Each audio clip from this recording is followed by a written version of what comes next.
देश भर में सुपर नटवरलाल और चोरों के उस्ताद के नाम से मशहूर हरियाणा के रहने वाले धनीराम मित्तल का 85 साल की उम्र में हार्ट अटैक से निधन हो चुका है। भिवानी जिले के रहने वाले धनीराम मित्तल का जन्म 1939 में हुआ। उसकी गिनती देश के सबसे विद्वान अपराधियों के रूप में होती थी।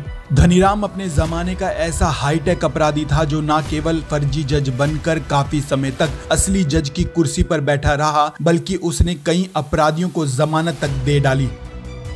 बता दें कि धनीराम ने कानून में स्नातक की डिग्री हासिल की हुई थी, इसीलिए उसे कानून की पूरी जानकारी थी। धनीराम अपने मुकदमों की भी खुद पैरवी करता था।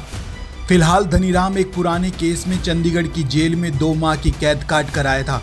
एक मीडिया रिपोर्ट्स के मुताबिक धनीराम का नाम दिल्ली, हरियाणा, राजस्थान, चंडीगढ़ और पंजाब के अलावा अन्य राज्यों में 1000 से ज्यादा कार चोरी के केस में दर्ज था। वह इतना शातिर था कि वह दिन दहाड़े चोरियों की वारदातों को अंजाम दिया करता था। कानून की डिग्री लेने और हैंडराइटिंग एक्सपर्ट होने के बावजूद उसने चोरी का रास्ता अपनाया और देखते ही देखते धनीराम कई राज्यों की पुलिस के लिए एक चुनौती बन गया।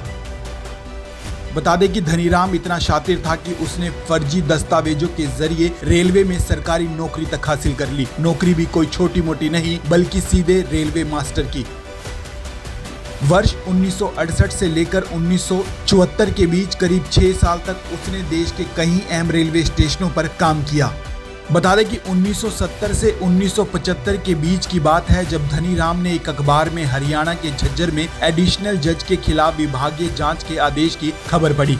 इसके बाद उसने कोर्ट परिसर में जाकर जानकारी ली और एक चिट्ठी टाइप कर सीलबंद लिफाफे में वहां पर रख दी। उसने इस चिट्ठी पर हाई कोर्ट के रजिस्ट्रार के फर्जी स्टैंप लगाए और हूबहू साइन भी किए और विभागीय जांच वाले जज के नाम से इसे पोस्ट कर दिया। इस लेटर में उस जज को 2 महीने की छुट्टी भेजने के आदेश दिए गए थे। इस फर्जी चिट्ठी को उस जज ने असली समझा और वह छुट्टी पर चला गया। इसके अगले दिन झज्जर के उसी कोर्ट में हरियाणा हाई कोर्ट के नाम से एक और सीलबंद लिफाफा आया, जिसमें उस जज के 2 महीने छुट्टी पर रहने के दौरान उनका काम देखने के लिए नए जज की नियुक्ति के आदेश दिए गए थे। इसके बाद धनीराम खुद ही जज बनकर कोर्ट में पहुंच गया। सभी कोर्ट स्टाफ ने उसे असली जज मान लिया। वह 40 दिन तक मामलों की सुनवाई करता रहा और धनीराम ने हजारों केस तो निपटाए ही, साथ ही इस दौरान उसने 2700 से ज्यादा अपराधियों को जमानत तक दे डाली। इससे पहले कि पुलिस अधिकारी समझ पाते कि क्या हो रहा है, मित्तल पहले ही भाग चुका था। इसके बाद जिन अपराधियों को उसने रिहा किया था या उन्हें जमानत दी थी, उन्हें फिर से खोजा गया और जेल में डाला गया।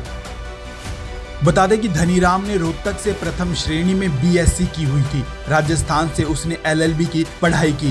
पहला मामला धनीराम पर 1964 में फ्रॉड का दर्ज किया गया था। इसके बाद 150 से ज्यादा चोरी के मामले धनीराम पर दर्ज किए गए। इन मामलों में वह 90 बार जेल भी जा चुका था।